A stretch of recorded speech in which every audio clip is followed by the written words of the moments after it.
I was in Kathmandu almost 2 years back. I was here for the Everest Base Camp trek, and like you mentioned, I'm a mountaineer as well. I'm an entrepreneur. I'm a marketer, and a lot of what I'm going to say today will borrow from other speakers. You'll be hearing from here as well. So Tim and Madeline, what you heard from them is sort of the same thing that I'm talking about as well. You realize that the best part about conferences like this is that we all have the same destination. What we have are just different routes or different paths to reach the same conclusion. We're all talking about the same core idea. We just have different perspectives, different angles to add to it. And I'm talking today about digital nomads because I think Nepal has a lot to offer to digital nomads. There's a huge potential here, and there's a potential for us to bring and retain a huge population of digital nomads very soon in Nepal. I've myself been a digital nomad for almost 4.5, 5 years now. And very quickly, so what we'll be talking about today is a brief introduction of digital nomads, who they are, what are the different types of nomads, what do they do, what are their preferences, what are they looking for, how are they different vis-a-vis other travelers, and most importantly, what is it that Nepal can do to attract a bulk of these digital nomads here today. So a quick demo test here. Anyone who has heard of what digital nomads are, like even if you've just heard the term, 1, 2, 3, 4, that's a lot of hands. Good. So I'm sure that you guys can pitch in whenever you want. And I'll start from here. So what are digital nomads and what does it mean when I say travel and work as a lifestyle? So let's just break down the name itself. Digital and nomads. Digital is online.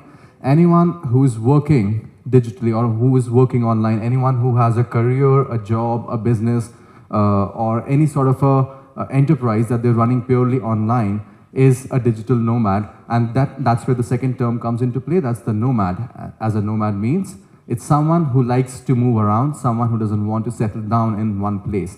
So another term that we use here is location independent. It doesn't mean that these people are nomads that we used to have centuries ago. They're not traveling randomly. They just prefer to be location independent. That means that they're not bound to a location. They don't have an office in Kathmandu. They don't have a business in San Francisco. So they can be whoever and wherever they want to be. They're not bound to one city, one country, one continent, any particular location. So who's a digital nomad? Anyone who has an online source of income. Anyone who's working online, who has a digital job or a career or a business and prefers to be location independent, prefers to keep moving around, maybe for a short, medium or long-term period, but it is a preference to not be bound to one particular location. That's who a digital nomad is. I think they should be working. All right. So that's one of our digital nomad community members in Cambodia. This is in Siem Reap. You see that the important part here is the laptop. So one important distinction between a digital nomad and everyone else is that we are not on a vacation. Digital nomads are working. They have a job. They have a 9 to 5 or a 5 to 9, however you want to call it. They have a job. They have work to do on a daily basis. And wherever they are, it's not a vacation like a tourist. And we'll cover more of that ahead as well. And this, you can see, this is another one of our digital nomad camps, so to speak. On a remote island in Thailand. So this is in Koh Lanta, and we will cover what are the different types of people who are digital nomads, but this is just to give you a brief idea of what these people look like. And I don't mean to categorize this as a different type of people, it's just a preference. It's just something that is slightly different from the typical adventure backpacker that we see in Nepal right now, or the tourist families, or the big fat vacations that we are used to over the last couple of decades. So that's the kind of difference that we're trying to bring up in the next couple of slides here. So who are the different types of digital nomads? These are people who are primarily working online. So these could be freelancers, these could be consultants, these could be entrepreneurs, people who are graphic designers, UI designers, website and app designers. They could be engineers working for a company remotely. So there are tons of companies out there, enterprises, who are now hiring people to work for them wherever they are in the world. So if I'm a company based in Europe and I want to hire the best talented engineers, I might go to India, Philippines, Bangladesh, different places around the world, and I might hire my next developer over there. Now that's a remote worker for you. That's someone who does not have to go to the office every day. So these are all different types of people who are technically digital nomads, because the first thing is that they are able to work online. So we've also got digital marketers. A lot of these bloggers, for example, it's a prime example of a digital nomad, as long as you can say that you've got that source of income and that business going on pretty well. And if blogging is your primary source of income, then you are technically a digital nomad as well. So that's the primary way of defining who technically is a digital nomad. You have to have a source of income. You need to have a job, a business, or something that you're working on that's primarily online. So that eventually all you need for you to work or survive anywhere is a laptop and a good internet connection, and that's all we're looking for, really. So it's always said that digital nomads follow where the Wi-Fi goes. You've got a free Wi-Fi here, that's where you'll find me. And that's literally all I need, my laptop and a good Wi-Fi connection. So, yep, and this is an interesting picture here, because what you see is not individual digital nomads, but this is an entire company. So an Amsterdam-based company took its employees, roughly 27, 28 employees. They were trying to work on a new project. They wanted to complete a new project on time, and they were, of course, running behind schedules. So they took their entire team of 27 odd people, and they went to a different part of the world, a part of the world where there were no distractions. There's nothing to take them away from their core work, which they can be focused on 24/7. Because the entire team is sort of traveling and they're in a new place, they are more excited, they're more motivated, they're more creative than usual. And within a span of 6 weeks, this company was able to complete a project which was earlier supposed to take more than 4 months. And that's the kind of productivity, that's the kind of creativity we're expecting in today's generation. So you'll see all sorts of tech startups, all sorts of core digital and engineering companies, companies which are working in leading edge technologies and different fields from across the world, adopting this kind of concept. So this is almost what you call a digital nomad retreat. This company took its entire team of engineers, designers and marketers and project managers and customer service executives. They took them all together on a 2-month retreat to a place like Bali, Thailand, Cambodia, any other parts of the world where the team feels motivated, the team is being more creative. At the same time, because of zero distractions, you get so much more work done. And that's, I don't know how you want to classify that. Is that a traveler? Is that a tourist? Is that an expat? How do you classify this new category of people? And that's primarily what I want to be discussing here today. I'm sure a lot of you will have probably questions afterwards. I'm happy to take them if we have time, or we can always catch up later. And that's what I hope a digital nomad's desk would look like in Nepal very soon. So where do digital nomads fit in this entire spectrum of travelers that we have? So if we try to map these things, we'll see that we've got the adventure backpacker who is here to seek thrill. They're looking for activities, things to do, things to kick off their bucket list, but in a more adventure, fast-paced manner. They're also very price conscious. They're looking for economical ways to move around. They're rough and tough, and they don't look for all the luxury and comfort that the next category, which is the tourist, is looking for. So tourist is here on a vacation. A tourist is looking for comfort, relaxation. It's probably be a family. It's going to be multiple people who need everything taken care of for them. They need to be managed from step 1 to step 2. They're here on a 5-day, 7-day, 10-day vacation of sorts. And in this vacation period, they want to pack everything into their small stay over here. They want to cover all the sites. They want to do the top 10 things to do in Nepal. And that's what your typical tourist looks like. Whereas a digital nomad, they're slightly different from these two categories on multiple fronts. A, they are not on a vacation, so they are working at the same time. Do not think of them as tourists, because they're not splurging money on the typical touristy activities that a lot of digital nomads have come to not like over the years. So what they do is they have a job 9 to 5. So a digital nomad would wake up in the morning, they'll go on their regular routine of exercise, workout, get their job and their work started. They'll work 9 to 5, or they'll work all over the night, and they have this weekday and weekend format just the way you have in your life. So a digital nomad is simply a person who is living somewhere else for a short to medium period of time. This could be a person who is an engineer who's working with a company based out of London and is in Nepal for, let's say, 3 months. over 3 months, they're not backpackers because they're not living in that rough and tough manner. They're also not as price conscious as backpackers, but they're not ready to splurge as much as a tourist is at the same time.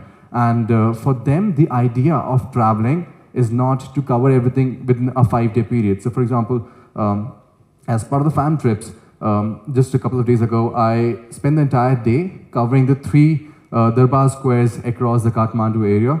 And I felt that was pretty hectic for me because I would rather want to cover one Darbar square today, the other after some time, and then see the differences and be able to appreciate the beauty of each and one, right? Otherwise, what I'm doing is I'm looking at the first one, which is Kathmandu, and it's brilliant, it's amazing. And the others sort of, fall short of the same quality as that of the Kathmandu Darbar Square. So that's the idea of a digital nomad's way of traveling. They're not spending a short period of time to cover everything. They would rather go out on the weekends. So let's take this weekend for the Darbar Square, the other weekend for the Bodha, and then probably a month from now, this person would want to take a 3-day vacation and go to Pokhara. So while they're here in Nepal on a 3-month workation, they might even take a vacation in between. So that's the significant difference in the preferences in the way these people are behaving and the way digital nomads like to travel in a new place. They like to spend at least 1 month to up to 3 to 6 months as well. They have their own apartments that they're living in. They will not be in hostels, they will not be in premium hotels, they'll be somewhere in between. They like to take care of their own transport. They like to go about it slowly. So it's not a race, it's not a sprint, it's a marathon. We're here to live, we're here to experience the local culture, we're here to understand how things really work and take our own sweet time because we are not on a vacation, we are on a workation. We've got our work at the same time. So that's a spectrum for you to place where digital nomads really stand on the broad, scale of the different types of travelers. And I'm sure there's a lot of different differences and similarities we can always find out in this one. So what are digital nomads looking for? How do they select their next destination? Because for someone who has to be in a place for 1 to 3 months, and for someone who's traveling for a longer period of time and maybe even permanently, and may not be going back to their home or their base location because they're location independent, choosing their next destination is definitely a very important thing. And believe it or not, the first thing that comes to their mind is the Wi-Fi. So, they should move it.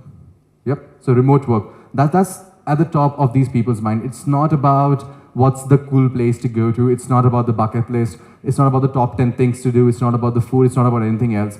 It's simply work because they have a job at the same time. They're not on a vacation.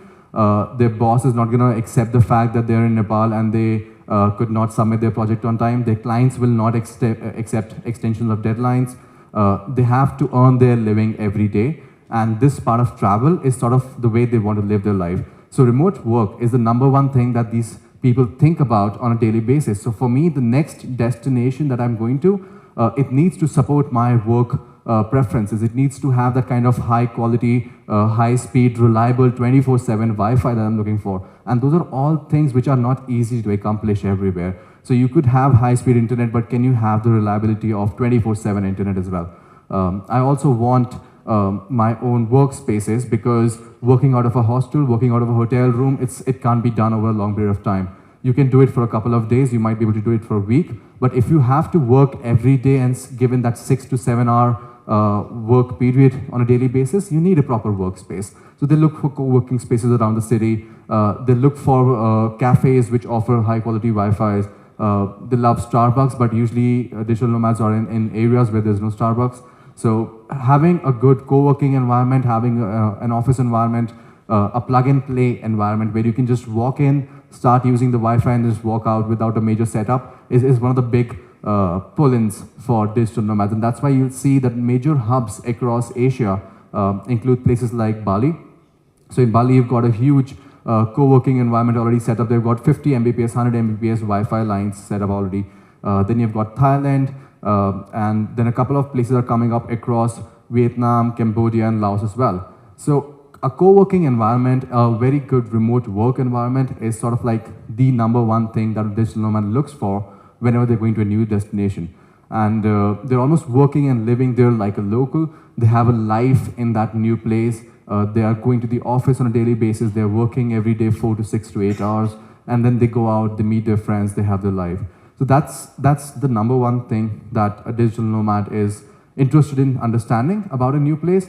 So if I'm coming to Kathmandu for the first time, I would first want to check out where do I get good, reliable internet consistently over a period of 1 month, let's say. So not today, not tomorrow, but consistently. Second, of course, is the experience, and that brings in a lot of those ideas that Madeline also talked about on how offbeat experiences and the non-touristy things are sort of like the next obvious step in this direction. So a digital nomad is more interested in living at a place and not ticking it off their list simply, right? So I don't want to say that I have been to Kathmandu. I want to say that I've lived in Kathmandu. I know what people eat on a daily basis and not just what the top 3 things to eat are. I know what the streets look like. I know how to get around the city. I manage my own transportation on a daily basis. I might hire an electric scooter, or I know how to negotiate with the cab driver.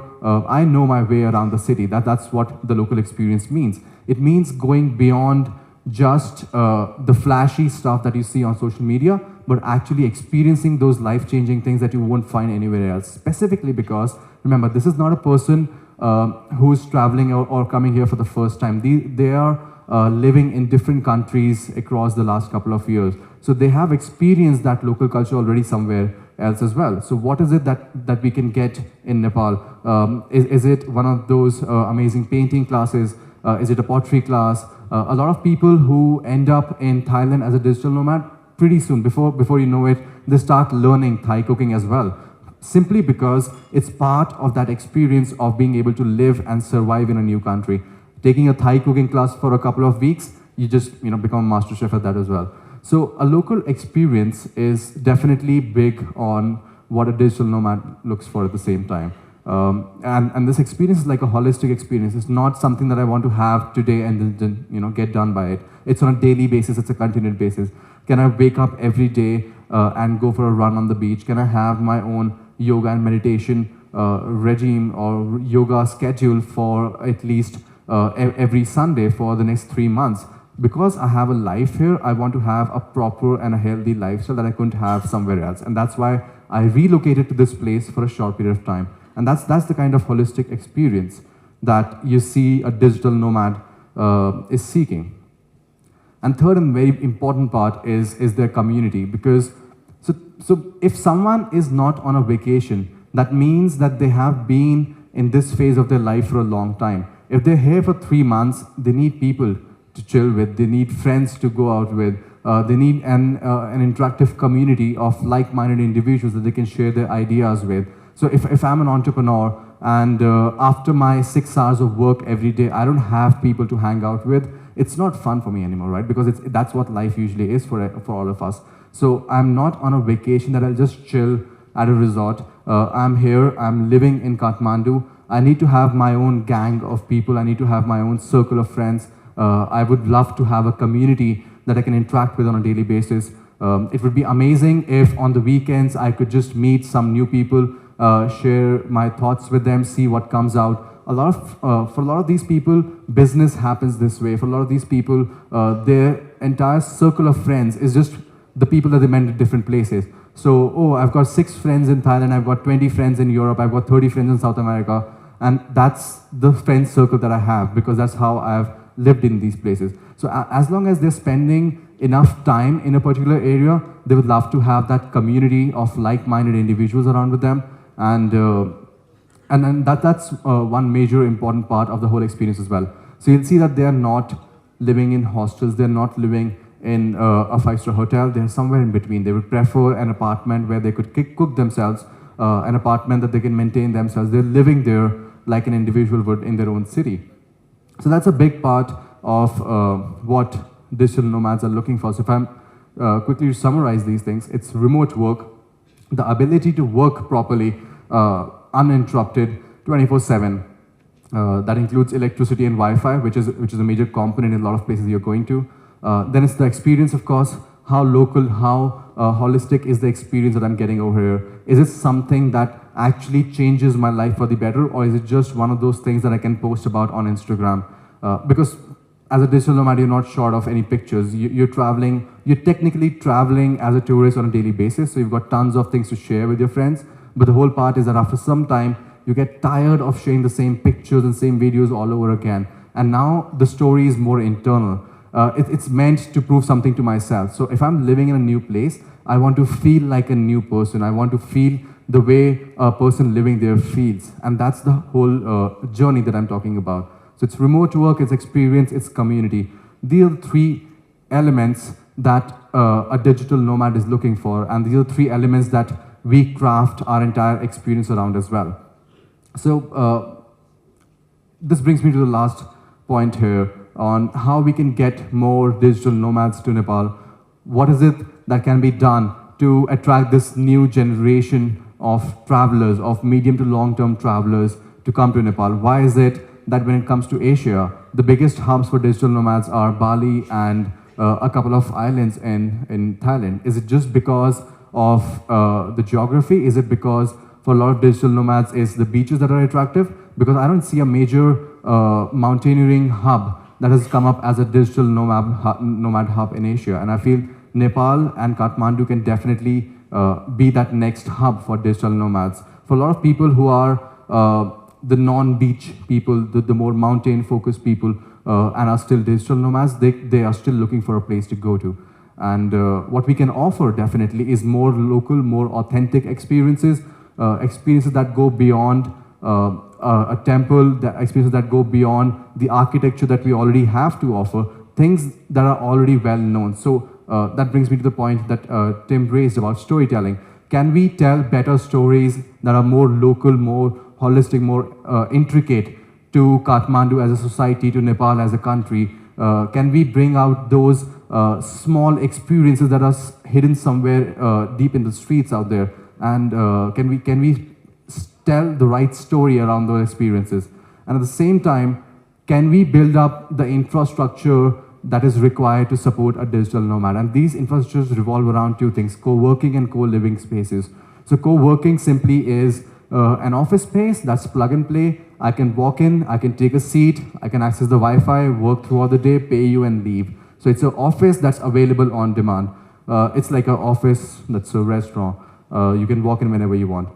And a co-living space goes a step beyond. It offers you living spaces as well. So, and the whole purpose of co means community. It means with other people as well. So a co-living space allows me to stay and work in one building or in one area with other people, right? So it's a more communal area. It's a more community-driven area. It's a more inclusive area. So if I'm thinking of a hotel right now, everyone in a hotel is living individually. There's this limited connection between the people who are staying here. And that's why, and that's probably okay because that's how people want it here, right?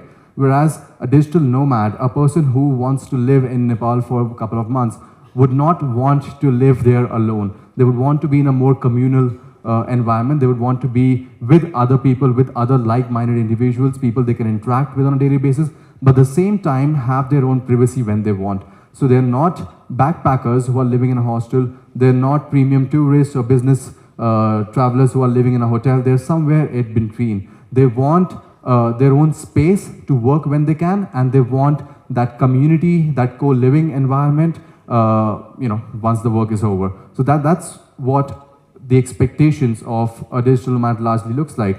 And these are the two things that we can work on to make Nepal and Kathmandu the next big hub for digital nomads, to attract more and more people to this place, to ensure that they come here, they contribute to the economy, they start working here in different phases, and they attract other fellow digital nomads as well. So yeah, that's me, and thank you.